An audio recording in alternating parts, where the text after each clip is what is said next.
Hey everyone, welcome back to my ultimate Splatoon Iceberg.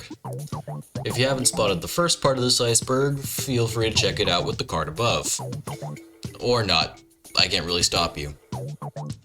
Either way, welcome, and get ready to uncover even more obscure facts about the Splatoon franchise.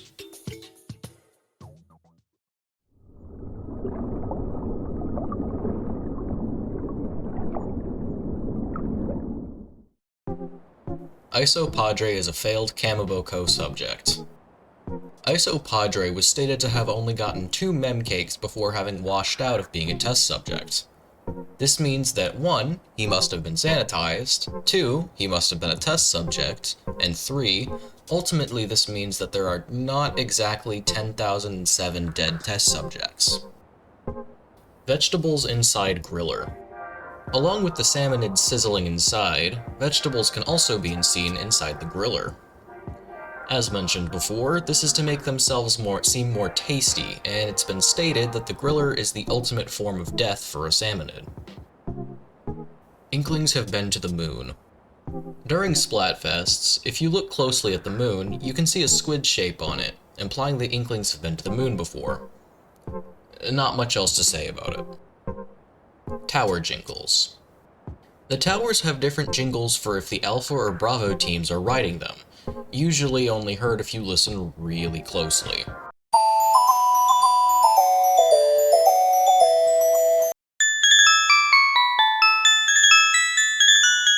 There are also different jingles in Octo Expansion, similar to the Blender theme.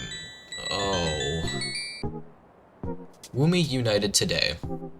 Wumi United Today was created in 2017 by YouTuber GG Gabriel Gaming as a union of players squid partying in matches. It was meant to put rules in place so as to not interfere with normal play, but people pushed boundaries and broke the rules, leading to an overall communal hatred for Wumi United Today. Single player without firing. As confirmed by GameChamp 3000, you can complete the entire game single player without firing the main weapon. You do need to use bombs, but close enough. They've also done this challenge for the other games, with 6 shots for 2 and 46 for 3. Regardless of how many shots, it's an incredible challenge to beat. Jack Specific and Splattershot toys. There was a Splatoon-themed water gun that looked exactly like the original Splattershot, made by the company Jack Specific. They also made some small figurines of the Splatoon 1 boy and girl, which now go for somewhat hefty prices. Unobtainable single-player gear. Some gear featured in single-player campaigns has remained unobtainable. Notably, the Octolite armor has been unobtainable in various ways throughout the games. More on that later. The highest tier Splatoon 3 armor and the leather outfit from Octo Expansion have also been obtainable. Splatoon 3's tutorial shortcut. You can skip some of the tutorials in Splatoon 3 by using the squid surge mechanic to get over a wall. Seemingly, this was intended by the devs for returning players. Splatoon gummies. There were Splatoon 3 gummies in Japan, lemon and grape flavored. Also, there's an official DIY gummy kit. Sadly, nothing fun like lead or salmonella in them, and where's the fun in that? Octoshot skip. This trick is highly RNG dependent, but by using only splat bombs, you can completely skip getting the Octoshot and the escape for Octo Expansion. When you start the next phase, you're automatically given the Octoshot and can progress as normal. Headdress. There was a removed hat in Splatoon 1's files called the Warrior Headdress. It isn't obtainable in-game, and it was likely removed for cultural insensitivity. Additionally, it can be spotted behind the text box in cooler heads if you look hard enough. It was removed in 3 though. Callie and Marie cheering depending on which team's in the lead in Splatfests. During Splatfests, Callie or Marie would cheer before singing Now or Never. While it's believed that whichever team was in the lead would get a cheer from their idol, this seems to have been somewhat random. Every Splatoon band has lore. Splatoon's music is diegetic, unlike most games, meaning the music actually plays in-universe. As such, all the music has bands behind it, and all these bands and their members have little details and lore. There are extensive videos on this already, so I won't go too much in depth here for the sake of time, but it fleshes out Splatoon's universe a lot, and it's something I personally have never really seen before nor since. Inklings and Octolings are cannibals. While they've been shown to eat fruit and vegetables before, and it's implied eggs are used in pastries similar to modern day, it's been stated in interviews with the developers that the food chain still exists in Splatoon, and aquatic life is still used as protein. Some forms of cephalopods apparently did not evolve like Inklings and Octolings have, and it's implied that they're still eaten by Inklings and Octolings, in forms such as takoyaki, squid rings, and sashimi. While not exactly cannibalism, it's still pretty weird when you stop and think about it. Great Zapfish accidentally removed an update. In patch 2.0 of Splatoon 2, the Great Zapfish was accidentally removed from the square, even if players had completed single player. While this was swiftly fixed, it was very confusing for a lot of players. Rocket and 8-ball game modes. There were two cut-ranked game modes after Octo Expansion's release. One of them was called Rocket in the files, and you would shoot a rocket in the middle of a level at the other team.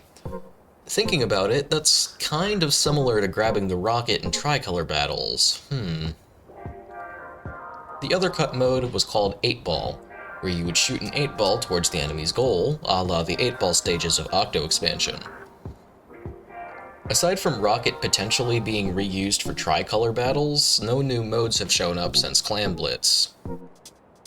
Inkopolis Plaza Out of Bounds. You can worm your way out of bounds in the plaza by jumping on top of an Inkling's head. There's not very much to see out here, I've even shown footage of it in the previous video, but you can get into the buildings you couldn't have otherwise. Collision is also extremely hit or miss here, and it's very easy to fall out of the world. Alternate dialogue.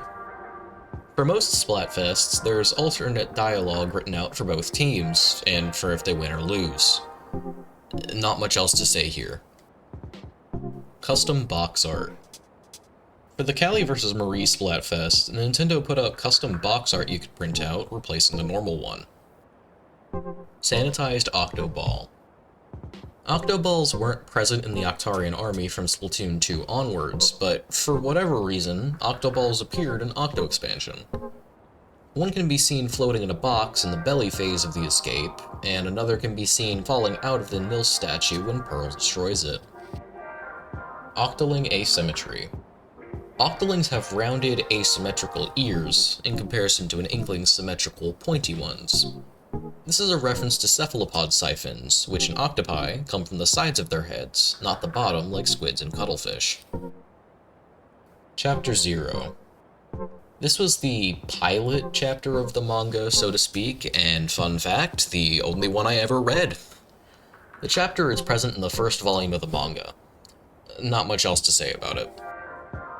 Laughing statues in Museum d'Alfonsino. In the Splatfests of Splatoon 1, the statues in Museum d'Alfonsino would giggle.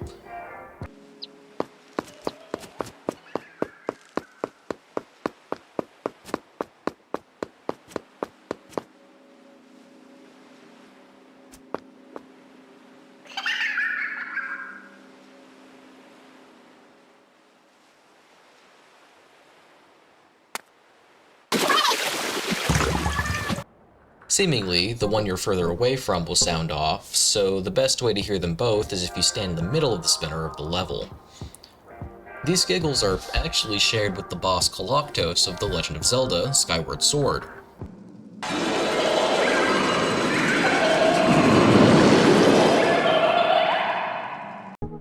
And it's likely just a creepy Easter egg left in for players with no real meaning. Some people thought the statues were left destroyed in Inkblot Art Academy, but these are actually just statue busts. More on Inkblot later. However, the statues are no longer present in Splatoon 3, so you can no longer experience this Easter egg. 1 out of every 10,000 salmonids is a Goldie. According to the Salmonid Field Guide, 1 in every 10,000 salmonids is a Goldie. Considering they're semi-common, this says a lot about the general salmonid population. Tartar's mass genocide. Due to Agent 8 being test subject 10,008, it's implied that Tartar's death count is somewhat close to that. Isopadre was a test subject that gave up, as aforementioned, so it's unknown how many there are in total, but it's very likely close to that number. DJ Songo. DJ Songo is the alias of Agent 3 during their DJ side job, post-Octo expansion. It was revealed in Hikara Walker that during the Low Water Party, they had an 8-hour DJ battle against Marina. It's unclear who the victor of this battle was. Captain Cuttlefish's phone background. In Octo expansion, it's shown Cuttlefish has this picture of Callie and Marie winning the folk singing competition as his phone background. Octotoon bonus track. There's a bonus track featured on the Octotoon CD that features Pearl and Marina creating Into the Light, complete with them talking in between tracks.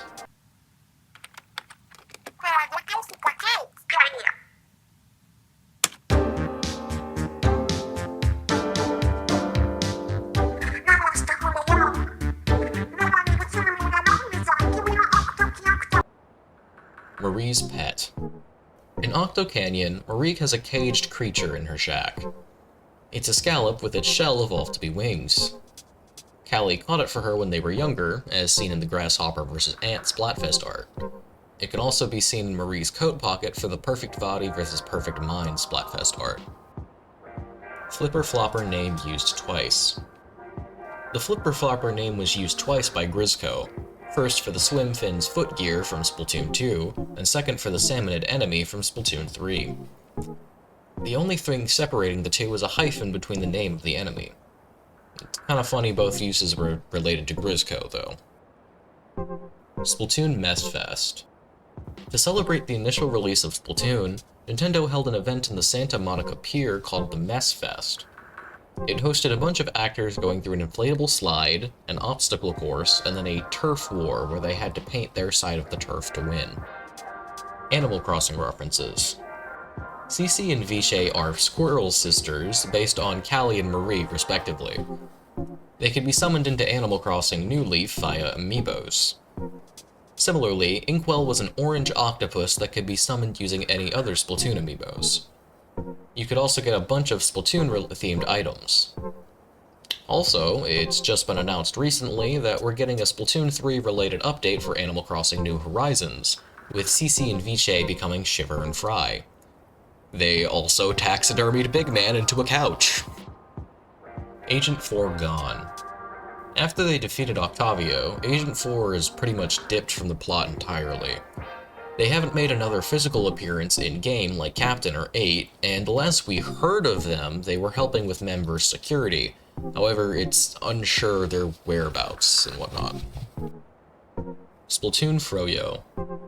Done in promotion of the original game's release, Canadian Froyo brand Yogurties created 2 flavors, Squidsicle Sorbet and Inkberry Froyo. These are no longer available, sadly. Wiimote taping. In order to play the Battle Dojo in Splatoon 1, the second player would have to physically attach a Wii remote to a Wii U Pro Controller, due to the Pro Controller lacking motion controls. This has been immortalized in the Sunken Scrolls, with a fossilized human being shown with a Wii U console and a Wiimote Pro Controller combo. Tri-stringer projectiles are popsicles. If you look closely before they explode, the tri-stringer projectiles are ink, frozen to look like popsicles. Battle Pot is a coffee carafe. The Battle Pot in Splatoon 3's lobby appears to be a thermos or a coffee carafe. It's a fun detail to go along with the espresso machine spawners. Basketball hoop. In the test range of Splatoon 1, if you threw a bomb into the basketball hoop, green sparkles would come out and your inkling would make a booyah sound.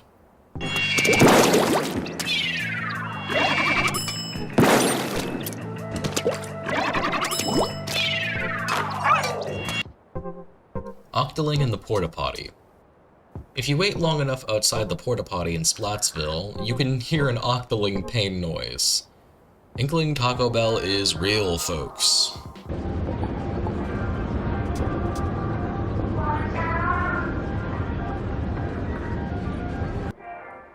Megalodontia's nickname.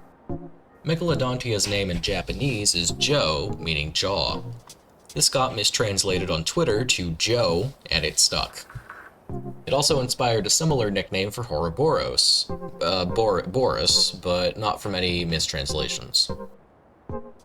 I wish squids were real. This was a legendary Meverse post in which someone said, "I wish squids were real," which, well... Either way, it became infamous and is still often referenced to this day. It was even referenced within Splatoon 2. Screen in Splatoon 3 lobby is a giant switch.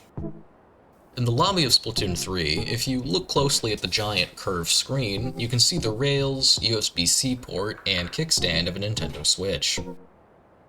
Different animations when switching shops.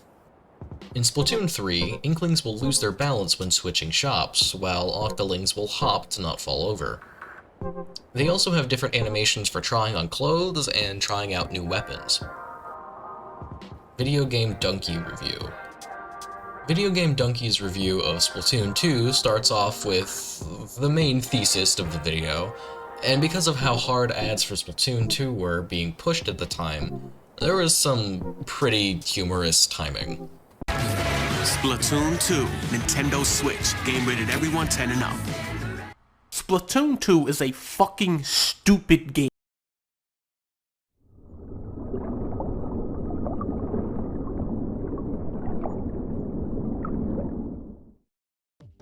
Donkey Kong Easter egg in Anchovy games. In Splatoon 2's version of Anchovy games, you can spot a game cover referencing Donkey Kong Country. You can also get this as an item for your locker in Splatoon 3. Salmonid on a Leash. On Splatnet 2, the lifetime inkage reward for Central Park features an Inkling with a chum on a leash. Considering that salmonids are fully sentient creatures, pretty fucked up. Camp Triggerfish in Coronation Street. A character in the British show Coronation Street can be seen playing Splatoon 2's Camp Triggerfish, saying, "I'm nearly at the end of this level before the console gets shut off." This is yet another example in the list of video games being weirdly represented in TV shows. Inkling language is decipherable. Many instances of writing in full-on font scripts within Splatoon have been translated and even turned into working fonts by dedicated fans. In many instances, the text actually has meaning, albeit very jumbled or simplified, almost like placeholder text.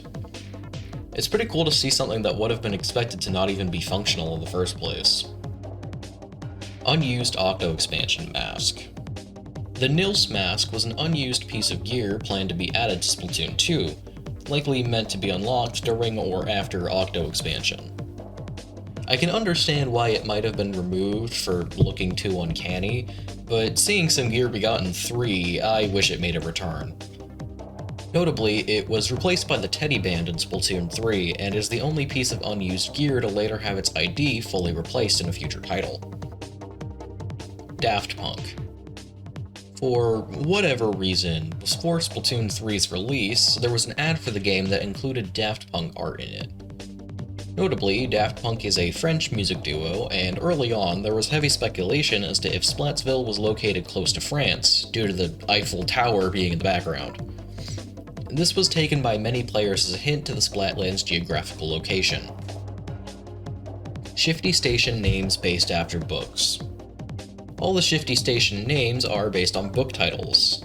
Lightning round, listing them all off, we have Wayside School and Wayside School, The Secret of SPLAT and The Secrets of Nim, Goosesponge and Goosebumps, Windmill House on the Pearly and Little House on the Prairie, Fancy Spew and Nancy Drew, Zone of Glass and Throne of Glass, Cannon Fire Pearl and Campfire Girls, The Bunker Games and The Hunger Games, Graplink Girl and Gossip Girl, Zappy Longshocking and Pippi Longstocking, A Swiftly Tilting Balance and A Swiftly Tilting Planet, Sweet Valley Tentacles and Sweet Valley High, the Switches and the Witches, the Bouncy Twins and the Bobsy Twins, Railway Chillin' and the Railway Children, Gusher Towns and Paper Towns, the Maze Dasher and the Maze Runner, Flutters in the Attic and Flowers in the Attic, the Splat in Our Zones and the Fault in Our Stars, the Ink is Spreading and the Darkness is Rising, Bridge to Tenswitchia and Bridge to Terabithia, the Chronicles of Relonium and the Chronicles of Narnia, Furler in the Ashes and an Amber in the Ashes, and finally, MC Princess Diaries and The Princess Diaries. There were a lot more of those than I remembered, holy shit. Location of Octo Expansion character creation.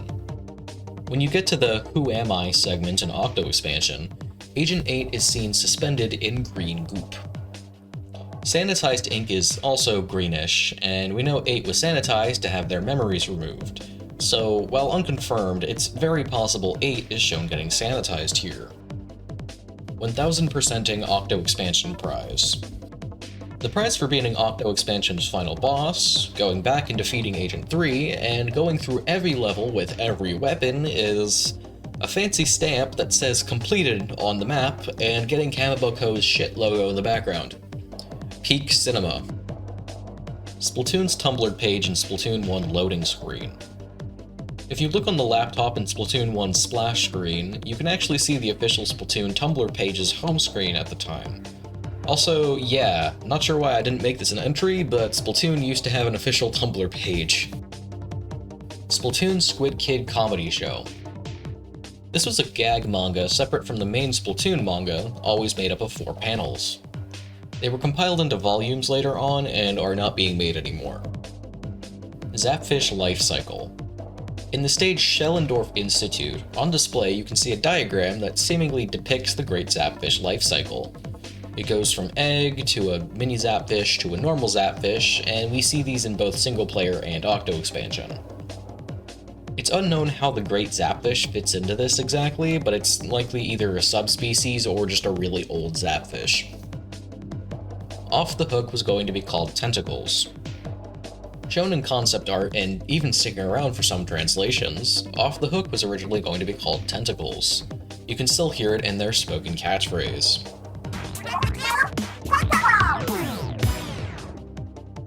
Splatoon Island.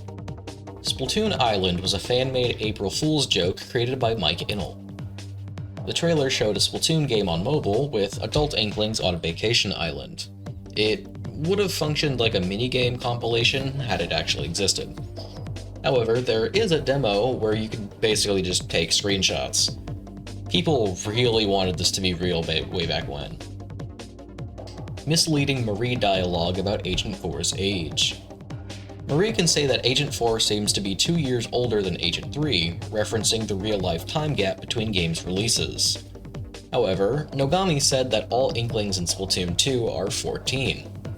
It's also been said that the Inklings in Splatoon 1 are also 14. It's likely that, considering different proportions and heights between Inklings in the games, as well as possible mistranslations and ages of other characters, the Inklings in Splatoon 2, including Agent 4, are 16. Sheldon is incredibly nearsighted. Apparently, Sheldon actually needs those glasses, as he developed extreme nearsightedness from staying up late every night tinkering with weapons. He couldn't join the military due to this, so he opened up the weapon shop instead. Nil statue visible from Hammerhead Bridge. In the stage's return for Splatoon 3, you can see the crumbling Nil statue from the Hammerhead Bridge. Shiver mentions in the Splatcast for the stage that it's become a tourist destination. The art of Splatoon 3 also mentions that its emergence hastened the construction of the bridge, for whatever reason. Marina backmasks music to inhibit Pearl's destructive voice. Due to the destructive quality of Pearl's voice, Marina mixes backing tracks into their music in order to stop damage to the equipment and surroundings. Male Octoling Afro Hitbox Myth. People were under the impression for a while that the Octoling's afro hairstyle would have a bigger hitbox due to how large it is in comparison to other hairstyles, but shown with rigorous testing in the field, this was false. Cosmetics do not affect hitboxes to this day, aside from shoes. why Splatoon 1's special weapons in Rainmaker were actually banned. In lore, a lot of Splatoon 1's weapons and the Rainmaker were banned from turfing due to how overpowered and dangerous they were to Inklings, reflecting the real world's meta's lack of balance from being the first game. This also makes it clear that there are regulatory bodies on turfing which have been said to be run and/or funded by Jellyfish. This was a randomly occurring glitch from Splatoon 2, often resulting from loss of connection to online matches. In the results for a match, a player named a bunch of question marks would appear, with no battle data attributed to them. They could either be an Inkling boy or girl with the main hairstyles, and would only have the basic clothes and Splattershot Jr. Haunted Toronto Splatoon statue. Once again, to promote this release of Splatoon 1, there was an Inkling statue located at the Toronto Eaton Centre. Nobody knows what the fuck happened to it after the promotion ended, but rumors claim it's haunted. It was also situated in the Piss Fountain, so that's cool. Splatfest calls.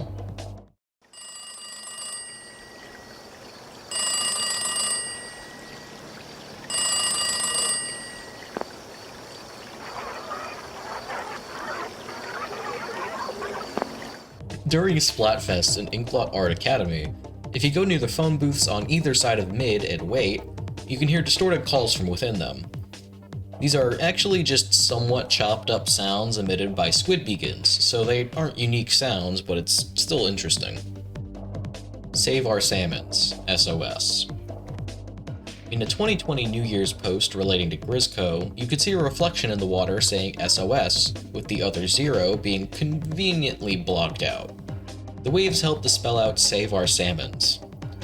Aside from Mr. Grizz being the main antagonist of Splatoon 3's campaign, this image kinda led to nowhere, for now. Jellyfish are a hive mind. Ogami has said in an interview that jellyfish are effectively part of a hive mind, and that for the most part, they imitate facets of other cultures. The jellyfish form colonies that share a collective consciousness, but individuals still have personalities and interests.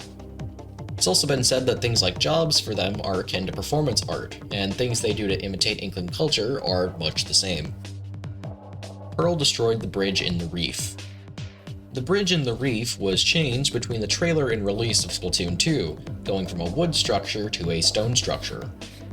As revealed in a Famitsu interview, the wood bridge was destroyed due to the power of Pearl's voice, and was rebuilt out of a stronger material. Inklings and Octolings are getting older. Already somewhat mentioned this before, but as the games progress, Inklings and Octolings visibly get taller and have more defined features, implying they're aging in real time like we are. Promo characters have names. Every single character used for promo material has their own names. These include Kaori, John, Mizuho, Rui, Laura, Pit, Yuriko, and Yuya for Splatoon 1, Surimi, Cuddlefresh, Kinsaki, Kelpshot, Splashly, Yari, Ko, and Tofu for Splatoon 2, and Veronica, Hero, Anemone number 1, Chaos, Yarwhal, Stephanie, Taco Truck, and Calamar for Splatoon 3. Flo is drunk. According to a translation of Splatoon base, Flo enjoys drinking and cute squids. Definitely explains her chill personality. Hikara Walker based on In-Game Magazine. Hikara Walker is the art book for Splatoon 2 and Octo expansion, and it's an actual magazine in-game.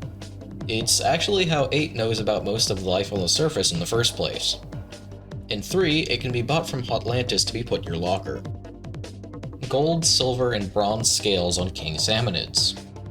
If you look closely, this is especially easier on ripped models, you can actually spot the collectible gold, silver, and bronze scales on King Salmonids that you get after defeating them. Missing dead fish tracks. All tracks made by dead fish are numbered, starting from 0.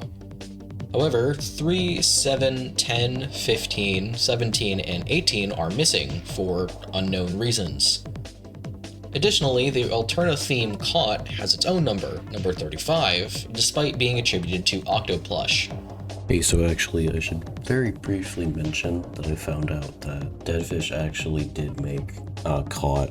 This is revealed in Bon Color Walker in an interview, I guess, with Oct. So there we go.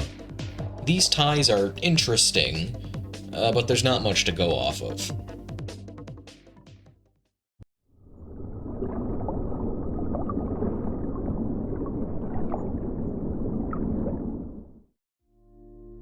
Ikatoon 3/New Game Anime. In the anime New Game, with 3 exclamation points, there's a reference to Splatoon, where the name Ikatoon 3 can be seen in a magazine. Of note, this reference was made years before Splatoon 3 was released. Toxic Mist Animal Bodily Fluids. According to the sub and special guide of Splatoon 3, toxic mist canisters are filled with the bodily fluids of a certain creature. This certain creature is left ambiguous, but it is known to be poisonous and has a sickly sweet aroma. Ew. Splatfest T error. In some rare instances, if people got communication errors while picking a Splatfest team, Splatfest tees would not be added to the player's inventory. They would, however, be forced to wear it as usual during a Splatfest. Rest of Splatoon 1 Octoling gear went unused. As mentioned before, for whatever reason, Octolite gear has a track record for being present only in parts in different games. The goggles were only present in 2 and 3 as Grizzco gear, and the armor and boots weren't obtainable at all in 2, however they were present in the files. King Salmonid Samometer is called Smell. The Samometer that increases before you fight a King Salmonid is called Smell internally. Daigasso Band Brothers P. Daigasso Band Brothers P was a Japan-exclusive rhythm game for the 3DS. Various songs from the Splatoon franchise were available for purchase in-game to play before the game was discontinued in 2020.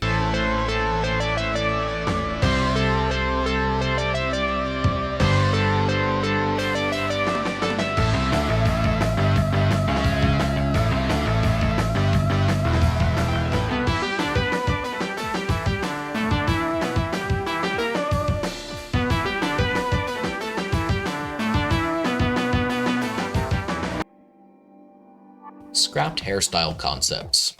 There are a few unused hairstyles, including tempura fried dreads, a dread ponytail, a bun, and a braided ponytail. Illegally modified weapons. Mr. Grizz's personal collection of weapons you can use in shifts are illegally modified, hence why they're unable to be used outside of Grizzco. They have pill bottles attached to them, which is likely the cause in some form of how they're so powerful. Captain Cuttlefish can't produce ink. It's been said that to extend their lifespans, Inklings will often undergo a process called sun drying. This explains Captain Cuttlefish's long lifespan and why he can no longer produce ink. He also happens to be more resilient to ink when shot at, which could also display this. Inklings don't die in water in the manga.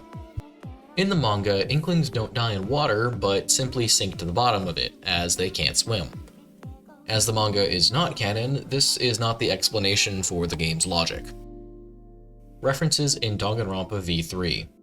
In Danganronpa V3, there are 2 objects referencing Splatoon that you can give to other characters as gifts. The first is the Octobrush, an obvious reference, and the second is a magazine called Splatoon Vogue, with its description reading, "A teen magazine featuring many models just enjoying their summer. This magazine is meant for kids, not squids." Pearl broke her crown once. Across Splatfest artworks, we can see Pearl tossing her crown in the air, her crown becoming cracked, and then her having a new gold crown after. Later, she can be seen wearing a variety of crowns, including the gold one. Inklings didn't evolve naturally. Big shocker, but as revealed in the Alterna logs, sea life rapidly evolved due to the liquid crystals present in Alterna. This explains why it didn't take like billions of years for the Splatoon world to be like it is. Hidden sea cucumbers. A bunch of other sea cucumbers, notably not the sea cucumber though, of various colors can be spotted with an Octo expansion. Additionally, CQ can strike some insane poses before selecting a weapon for a station. Hashtag Free Melee. On October 25th, 2020, there was going to be a Smash tournament called Big House for Smash Melee. Due to the ongoing pandemic at the time, the tournament planned to use Slippy Online, which allowed for online play. The tournament, after announcing that they were going to be using Slippy, got a cease and desist letter from Nintendo. Similar things relating to Melee had happened before, but none this widespread, and it gained major backlash. Splatoon fans, many of which were playing in an official Nintendo stream of the North American Opens, showed their support by changing their usernames to #FreeMelee or similar, and Nintendo shut down the stream as damage control. Big shocker. Nintendo is not and never will be our friends. All I'll say. Squid Research Lab gear. During the first test fire, Squid's Research Lab members would play alongside normal players, and they showed up with different gear to signify this. They had sunglasses, a lab coat, dress shoes, and had a large banner of the same color as their team. This gear was unobtainable in the regular game, unsurprisingly. Calamari Incantation in Skipper Pavilion. During Splatfests in Recon mode, you can faintly hear the folk song version of Calamari Incantation in the background of Skipper Pavilion.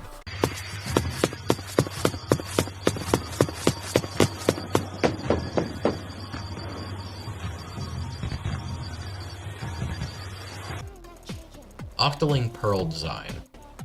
In concept art for Splatoon 2, Pearl was supposed to be an Octoling and look a lot more similar to Marina.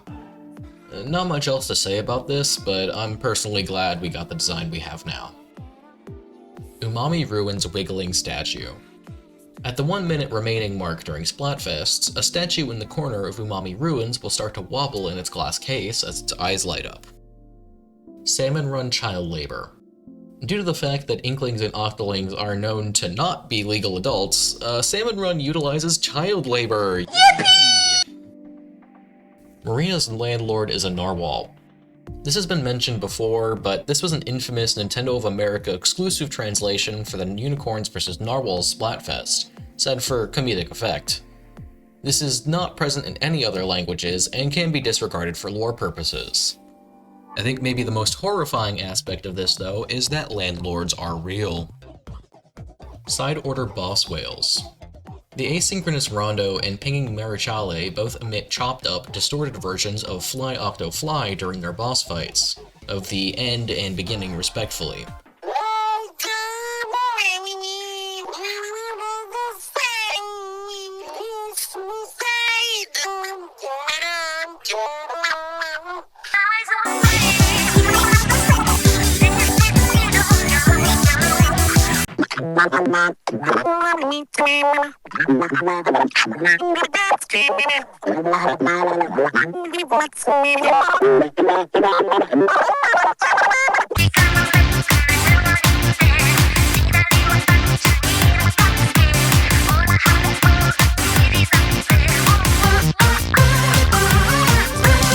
The voice of angels, I tell you.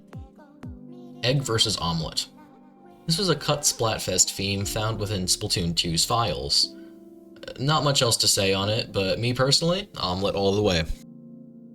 Grisco is supposed to resemble shady Japanese and American companies. This is unsurprising, but Grisco is supposed to resemble Japanese black companies. Grisco itself is dubiously legal. The shifts don't follow traditional labor laws, as we know them anyways, and they employ kids. Grisco often attempts to vaguely placate staff, and the company has a very high and unstable turnover rate, and its rewards function similar to how pachinko buildings swap out prizes for money at pawn shops in Japan. Oct was willing to be sanitized. Despite a commonly pushed mistranslation, Oct was fully sanitized and was partially willing to be so that they could focus fully on music and let go of their doubts, guilt, and fear in life. The Ghost of Flounder Heights. In Splatoon 1, there was seemingly a ghost in a window of one of the apartment buildings. While this was revealed to just be a trick of the light, it was officially added to the map's Splatoon 3 rendition. Inkling's mid-transformation. As easily seen in the game's first trailer, Inkling's mid-transformation appear to be melting, with their eyes dripping and bulging out. This is a pretty well-known meme early on in the community. WarioWare reference. In WarioWare Gold, if you scan the amiibos, Wario will paint shitty artwork of the character. Amiibos released before Octo Expansion all had art for them. Additionally, WarioWare Get It Together has a Turf War-inspired microgame. Missing Agents. Callie and Marie are Agents 1 and 2, Agent 3 is Agent 3, and Agent 4 is Agent 4, no shit.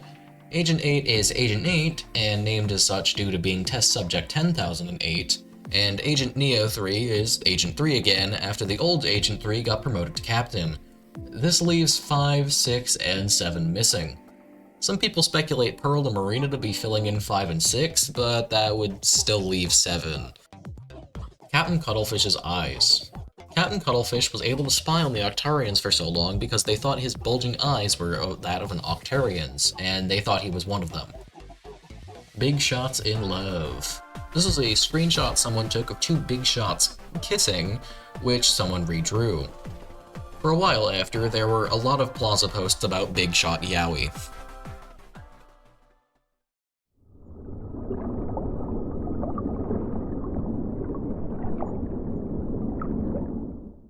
Unlockable Agent 3 Cape. Many people hoped to unlock Agent 3's cape after defeating them in the inner boss fight. When they only got the lousy toothpick, disappointment ensued. Also, I didn't put it elsewhere, but the toothpick originally was just the toothpick literally skewered into the tentacle, and it didn't include the takoyaki ball. Jingles from Inkopolis Plaza can be heard in New Albacore Hotel. The ambient themes for Inkopolis Plaza can be heard in New Albacore Hotel when moving out from spawn and when not inking turf.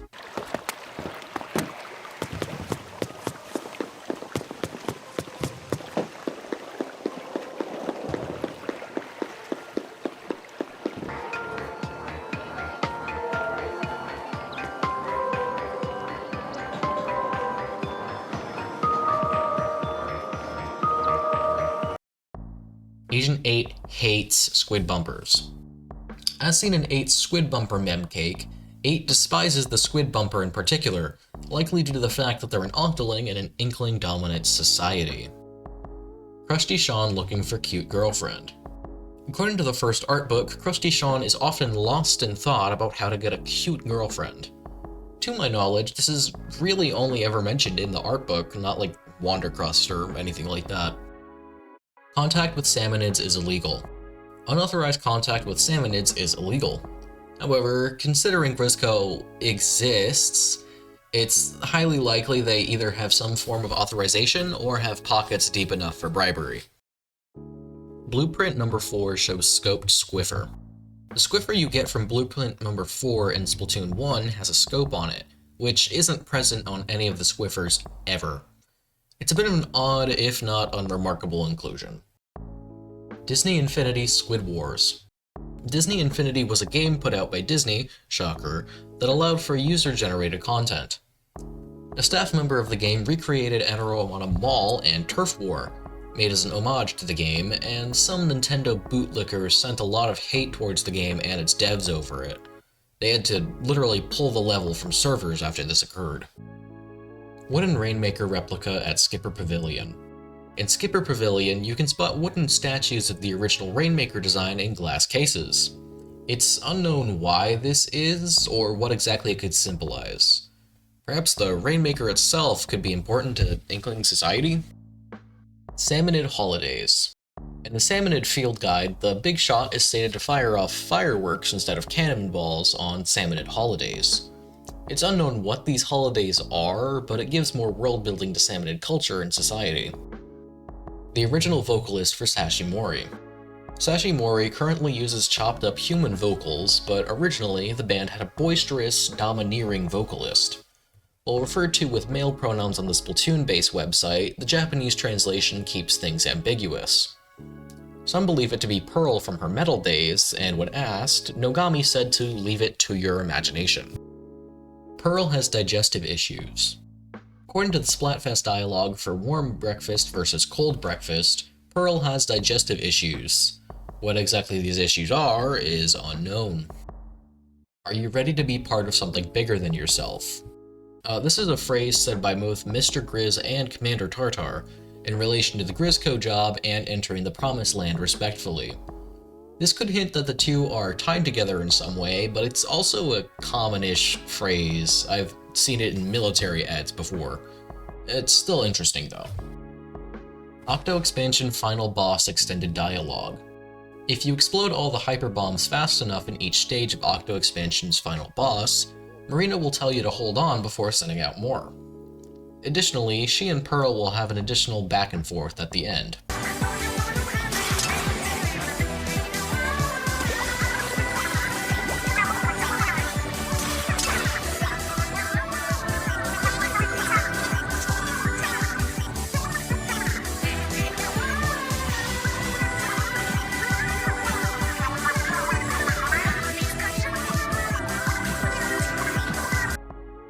Marina whitewashing. Marina sadly has been whitewashed in various pieces of media. In particular, Sanrio heavily whitewashed her to make her more pastel, which... ew, what the fuck.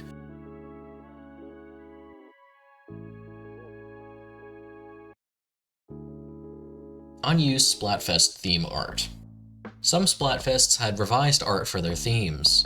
Biggest example is Cat vs. Dog, where the art was completely redone during its delay. Salmonids in the sewers of Splatsville.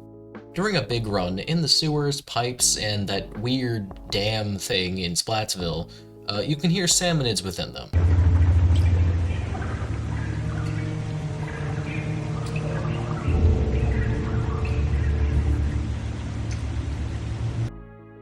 Parallel cannon runners.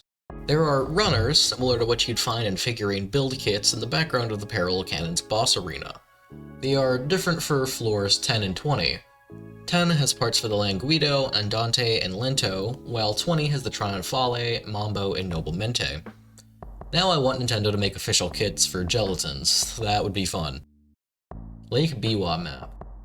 The Inkopolis Bike Shop is a brand named only for its logo, often being close to bikes.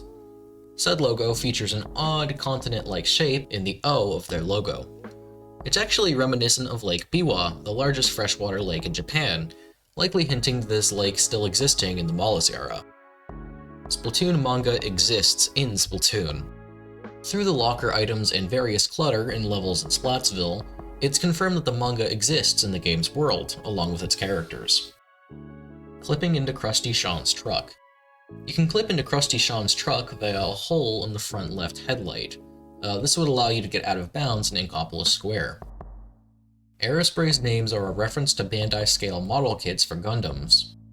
MG, RG, and PG likely stand for Master Grade, Real Grade, and Perfect Grade, coming from scale model kits for the Mobile Suit Gundam anime, created by Bandai Namco. It's common for people to paint the models with airbrushes, likely hence the reference.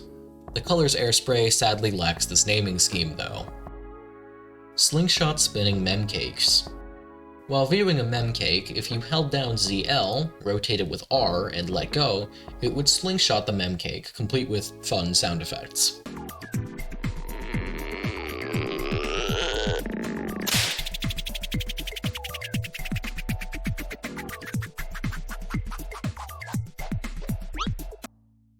Inkopolis Square crime rates. Prior to Splatoon 2 taking place, Inkopolis Square was reportedly riddled with minor offenses and poor security. After some renovations, the place became more popular with the youth, leading it to becoming a popular turfing hub and driving the crime rates down. Color chips ebb and flow. In the final boss for Side Order, looking over all the color chips you've obtained in incorrect order will play ebb and flow.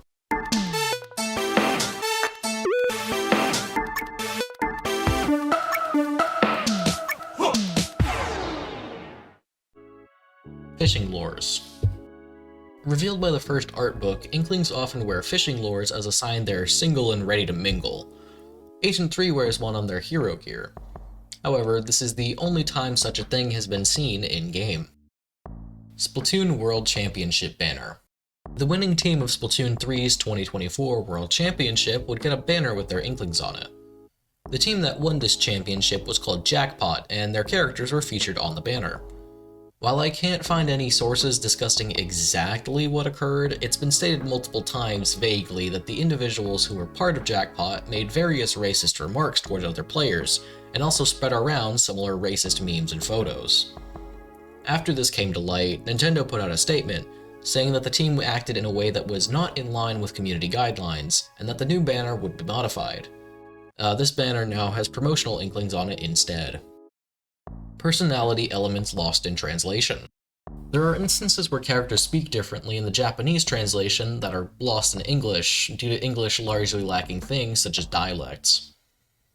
Marina is implied to have an accent, speaking in katakana, and speaks like someone who's just learned a language. Callie, Marie, and Shiver speak in the Kansai dialect, with Shiver in particular using a Kyoto variant. Shiver does not refer to herself with typical pronouns, only referring to herself in third person, and Fry uses the pronouns of an older man, something she picked up from her grandfather. Unused boss salmonids. 4 names for unused boss salmonids were found in the code: Balloon, Big Balloon, Ghost, and Wheel. Big Balloon is speculated to be a king salmonid because it has unique dialogue attributed to it, similarly to king salmonids. Agent 8's Squid Soul. Close to when Side Order first dropped, if you normally played as an Inkling and played Side Order, then died, Agent 8 would release a normal Squid Soul upon death, not the octopus. This was an oversight and it was patched out soon after it was discovered. Alright, and with that, we are done with part 2 of my Ultimate Splatoon Iceberg. Next up is part 7 and onwards, so make sure to hit the subscribe button and the bell if you want to see more, and if you missed it, check out the previous Iceberg video. If you have anything else you'd like to share, or any corrections for me, feel free to leave it in the comments below, and if you liked the video, leave a like, it helps a lot. I should note that with the closing of icebergcharts.com, I will no longer be able to modify my iceberg until I find an alternative. So any suggestions you guys might have for entries, I'll put it in a different video. Anyways, with all that said, see you next time. I'm out.